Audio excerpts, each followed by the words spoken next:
Test 1.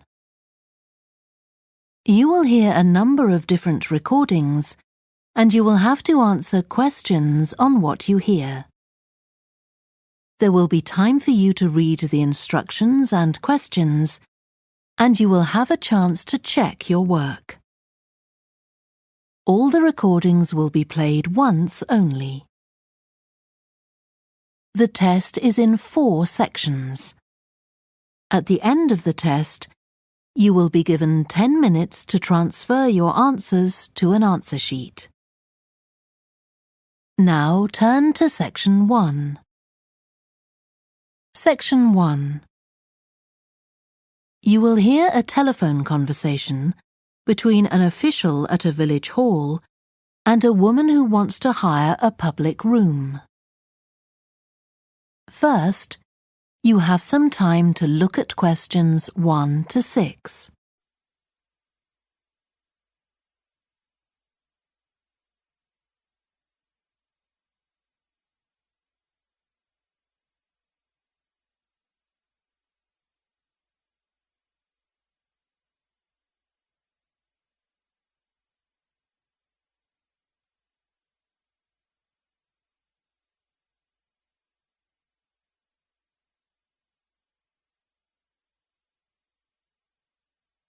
You will see that there is an example that has been done for you. On this occasion only, the conversation relating to this will be played first. Hello? Oh, hello. I wanted to inquire about hiring a room in the village hall for the evening of September the 1st. Let me just see. Yes, we have both rooms available that evening. There's our main hall, that's got seating for 200 people, or there's the Charlton room. The main hall seats 200, so 200 has been written in the space. Now we shall begin. You should answer the questions as you listen, because you will not hear the recording a second time. Listen carefully and answer questions 1 to 6.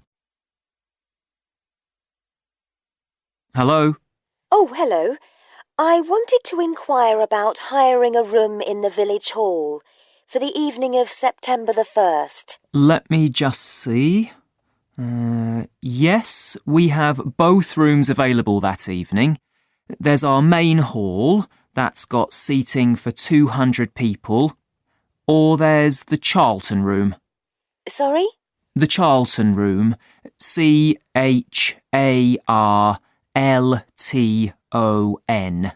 That's got seating for up to 100. Well, we're organising a dinner to raise money for a charity, and we're hoping for at least 150 people. So I think we'll go for the main hall. How much would that cost? Let's see. You wanted it for the evening of September the 1st? Yes, that's a Saturday. So from 6 p.m. to midnight, that'd be £115. That's the weekend price. It's £75 on weekdays. That's all right. And I have to tell you, there's also a deposit of £250, which is returnable, of course, as long as there's no damage. But we do insist that this is paid in cash. We don't take cards for that.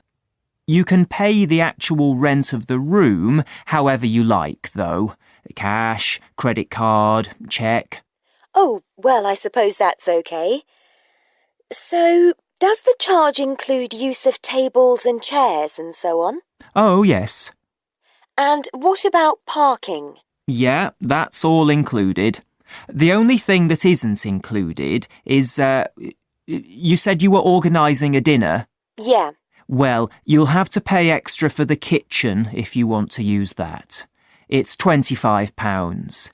It's got very good facilities, good quality cookers and fridges and so on. OK. Well, I suppose that's all right. We can cover the cost in our entry charges. Right, so I'll make a note of that. Now, there are just one or two things you need to think about before the event. For example, you'll have to see about getting a licence if you're planning to have any music during the meal. Oh, really? It's quite straightforward. I'll give you the details later on. And about a week or 10 days before your event, you'll need to contact the caretaker, that's Mr. Evans, to make the arrangements for entry. He'll sort that out with you. And do I give him the payment as well? No, you do that directly with me. Before you hear the rest of the conversation, you have some time to look at questions 7 to 10.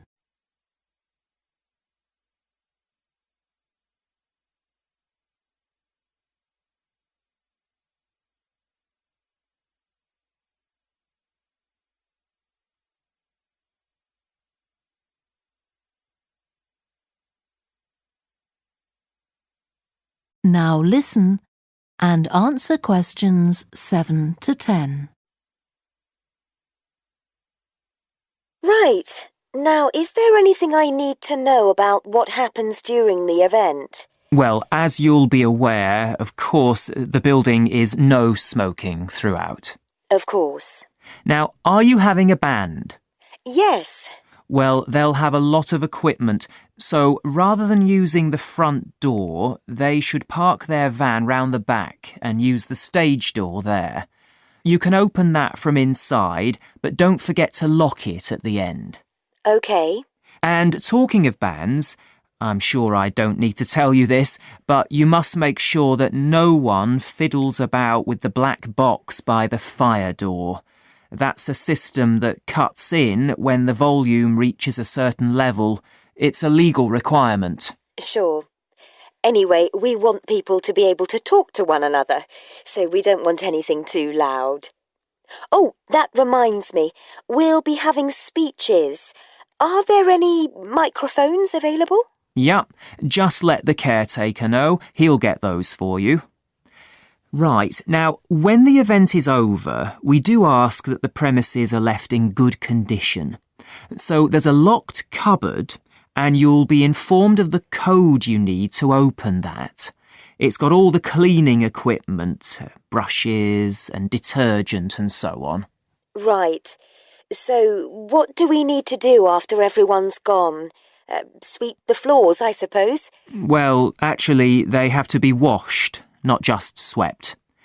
Then you'll be provided with black plastic bags, so all the rubbish must be collected up and left outside the door. Of course. We'll make sure everything's left tidy. Oh, and I forgot to ask. I presume we can have decorations in the room? Yes, but you must take them down afterwards. Sure. And the chairs and tables should be stacked up neatly at the back of the room. I'll make sure I've got a few people to help me. That is the end of section 1. You now have half a minute to check your answers.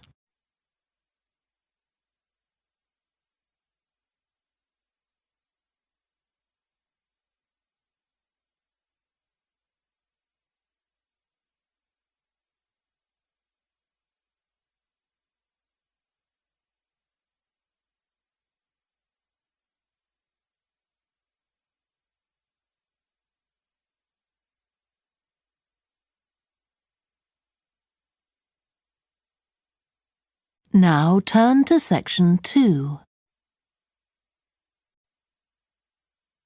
Section 2. You will hear a guide talking to a group of visitors to a farm. First, you have some time to look at questions 11 to 14.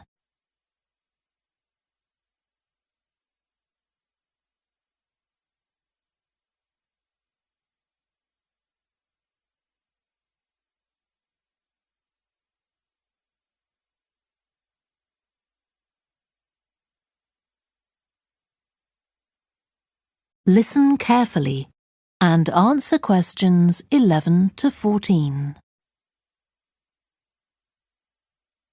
Welcome to the Fiddy Working Heritage Farm. This open-air museum gives you the experience of agriculture and rural life in the English countryside at the end of the 19th century. So you'll see a typical farm of that period, and like me, all the staff are dressed in clothes of that time. I must give you some advice and safety tips before we go any further. As it's a working farm, please don't frighten or injure the animals. We have a lot here, and many of them are breeds that are now quite rare. And do stay at a safe distance from the tools. Some of them have sharp points, which can be pretty dangerous, so please don't touch them. We don't want any accidents, do we? The ground is very uneven, and you might slip if you're wearing sandals, so I'm glad to see you're all wearing shoes. We always advise people to do that. Now, children of all ages are very welcome here, and usually even very young children love the ducks and lambs, so do bring them along next time you come. I don't think any of you have brought dogs with you, but in case you have, I'm afraid they'll have to stay in the car park unless they're guide dogs. I'm sure you'll understand that they could cause a lot of problems on a farm. Before you hear the rest of the talk, you have some time to look at questions 15 to 20.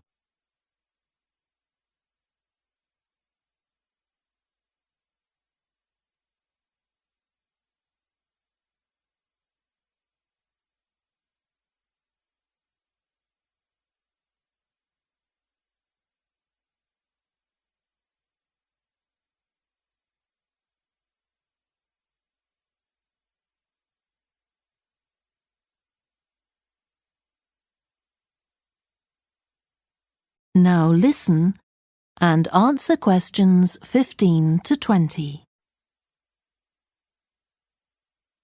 Now let me give you some idea of the layout of the farm.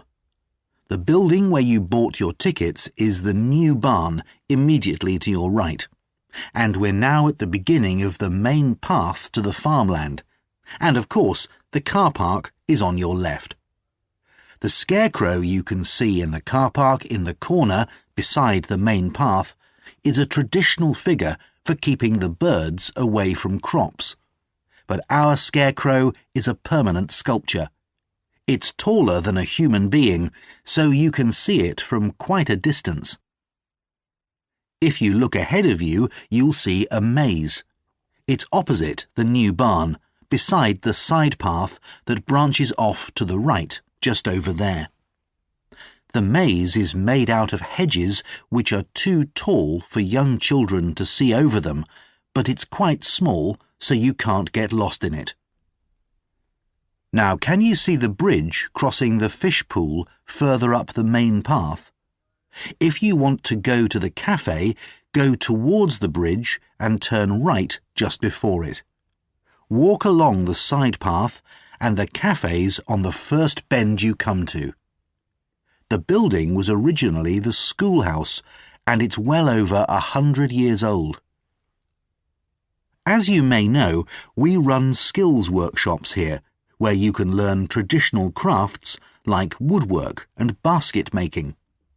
You can see examples of the work and talk to someone about the courses in the Black Barn. If you take the side path to the right, here, just by the new barn, you'll come to the Black Barn, just where the path first bends. Now, I mustn't forget to tell you about picnicking, as I can see some of you have brought your lunch with you. You can picnic in the field, though do clear up behind you, of course. Or if you'd prefer a covered picnic area, there's one near the farmyard, just after you cross the bridge. There's a covered picnic spot on the right. And the last thing to mention is Fiddy House itself. From here you can cross the bridge, then walk along the footpath through the field to the left of the farmyard. That goes to the house, and it'll give you a lovely view of it. It's certainly worth a few photographs, but as it's a private home, I'm afraid you can't go inside. Right, well, if you're all ready, we'll set off on our tour of the farm. That is the end of section 2. You now have half a minute to check your answers.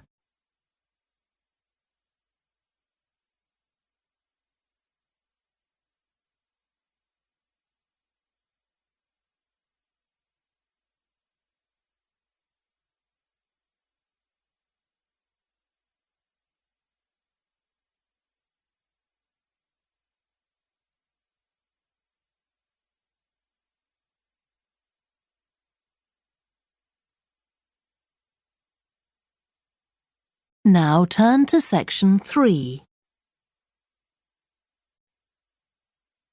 Section 3. You will hear two psychology students called Lisa and Greg discussing a project they have to do. First, you have some time to look at questions 21 to 27.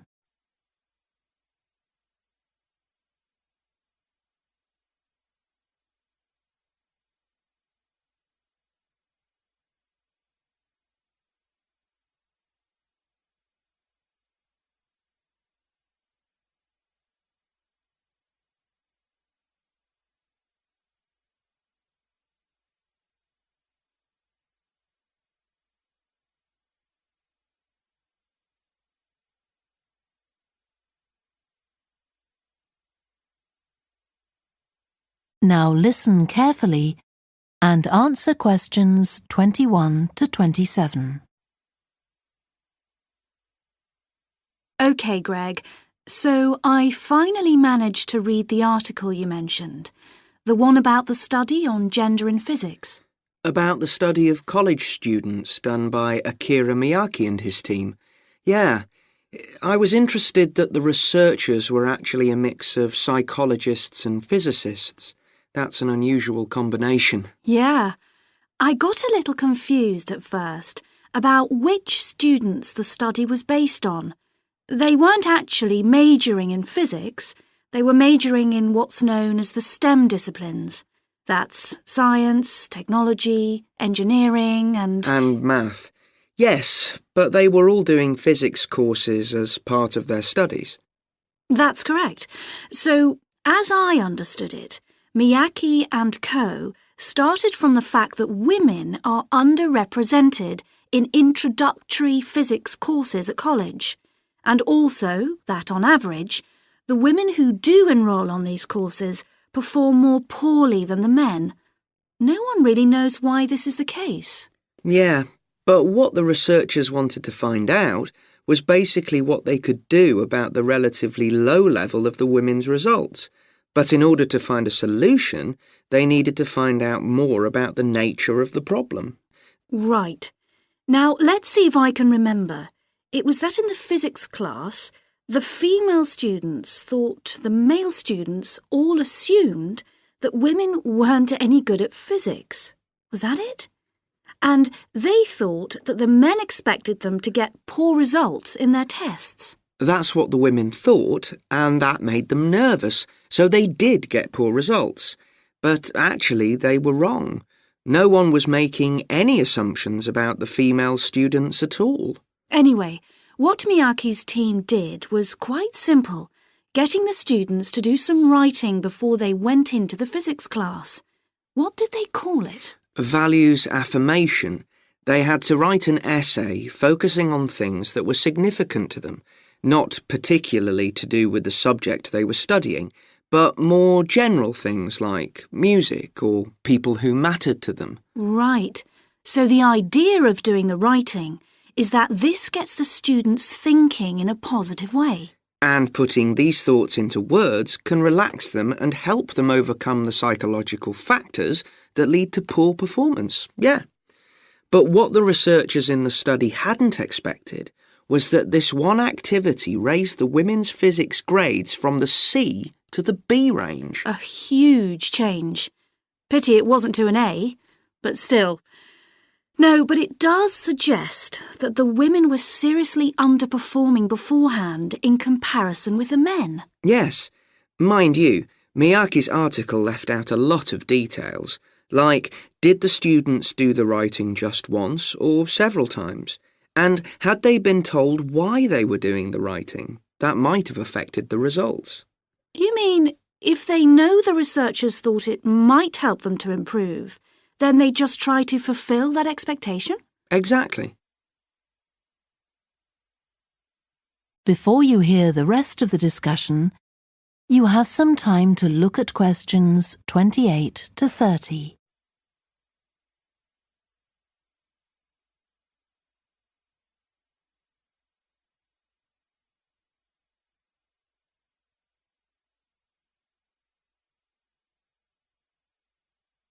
Now listen and answer questions 28 to 30. So anyway, I thought for our project we could do a similar study, but investigate whether it really was the writing activity that had that result. OK, so we could ask them to do a writing task about something completely different, something more factual, like a general knowledge topic. Maybe. Or we could have half the students doing a writing task and half doing something else, like an oral task. Or even half do the same writing task as in the original research and half do a factual writing task. Then we'd see if it really is the topic that made the difference or something else. That's it. Good. So, at our meeting with the supervisor on Monday, we can tell him we've decided on our project. We should have our aims ready by then. I suppose we need to read the original study. The article's just a summary. And there was another article I read by Smolinski. It was about her research on how women and men perform in mixed teams in class, compared with single-sex teams and on their own. Let me guess. The women were better at teamwork. That's what I expected. But actually, the men and the women got the same results, whether they were working in teams or on their own. But I guess it's not that relevant to us. What worries me, anyway, is how we're going to get everything done in the time. We'll be okay now we know what we're doing. Though I'm not clear how we assess whether the students in our experiment actually make any progress or not. No, we may need some advice on that. The main thing's to make sure we have the right size sample, not too big or too small. That shouldn't be difficult. Right, what do we need to do next? We could have a look at the timetable for the science classes, or perhaps we should just make an appointment to see one of the science professors. That'd be better. Great. And we could even get to observe one of the classes. What for? Well, OK, maybe let's just go with your idea. Right, well, I think that's everything for now. That is the end of section 3. You now have half a minute to check your answers.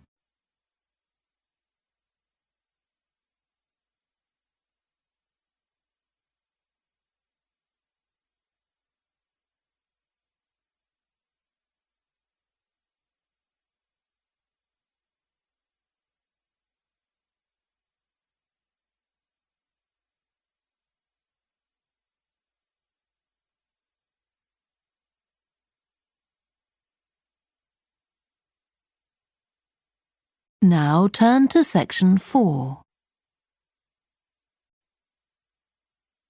Section 4. You will hear part of a student presentation about the variety of different species that live in the world's oceans. First, you have some time to look at questions 31 to 40.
Now listen carefully and answer questions 31 to 40. I've been looking at ocean biodiversity. That's the diversity of species that live in the world's oceans. About 20 years ago, biologists developed the idea of what they called biodiversity hotspots. These are the areas which have the greatest mixture of species. So, one example is Madagascar. These hotspots are significant because they allow us to locate key areas for focusing efforts at conservation. Biologists can identify hotspots on land fairly easily, but until recently, very little was known about species distribution and diversity in the oceans, and no one even knew if hotspots existed there. Then a Canadian biologist called Boris Worm did some research in 2005 on data on ocean species that he got from the fishing industry. Worm located 5 hotspots for large ocean predators, like sharks, and looked at what they had in common. The main thing he'd expected to find was that they had very high concentrations of food, but to his surprise, that was only true for 4 of the hotspots. The remaining hotspot was quite badly off in that regard. But what he did find was that in all cases, the water at the surface of the ocean had relatively high temperatures, even when it was cool at greater depths. So, this seemed to be a factor in supporting a diverse range of these large predators. However, this wasn't enough on its own, because he also found that the water needed to have enough oxygen in it. So these 2 factors seemed necessary to support the high metabolic rate of these large fish. A couple of years later, in 2007, a researcher called Lisa Balance, who was working in California, also started looking for ocean hotspots, but not for fish. What she was interested in was marine mammals, things like seals. And she found 3 places in the oceans which were hotspots, and what these had in common was that these hotspots were all located at boundaries between ocean currents. And this seems to be the sort of place that has lots of the plankton that some of these species feed on. So now people who want to protect the species that are endangered need to get as much information as possible. For example, there's an international project called the Census of Marine Life. They've been surveying oceans all over the world, including the Arctic. One thing they found there, which stunned other researchers, was that there were large numbers of species which live below the ice, sometimes under a layer up to 20 meters thick. Some of these species had never been seen before. They've even found species of octopus living in these conditions. And other scientists working on the same project but researching very different habitats on the ocean floor have found large numbers of species congregating around volcanoes, attracted to them by the warmth and nutrients there.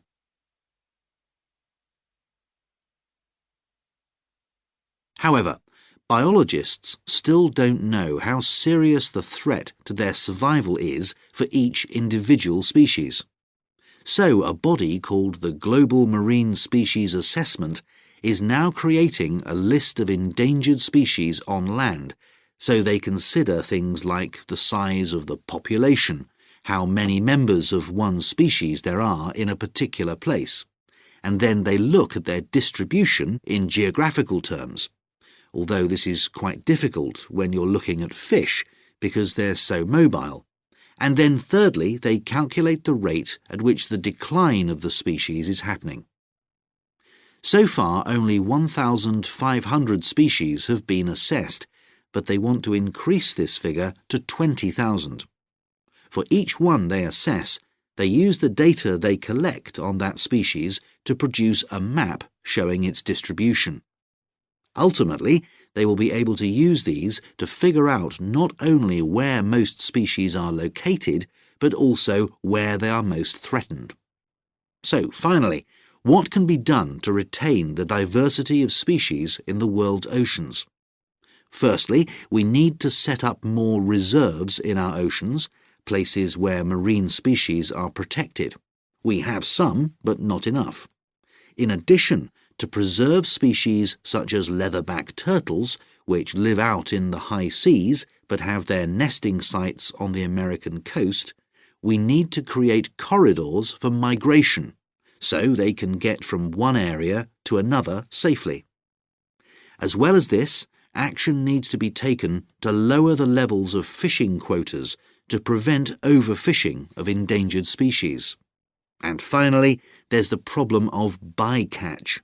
This refers to the catching of unwanted fish by fishing boats. They're returned to the sea, but they're often dead or dying. If these commercial fishing boats used equipment which was more selective so that only the fish wanted for consumption were caught, this problem could be overcome. OK, so does anyone have any questions about... That is the end of section 4. You now have half a minute to check your answers.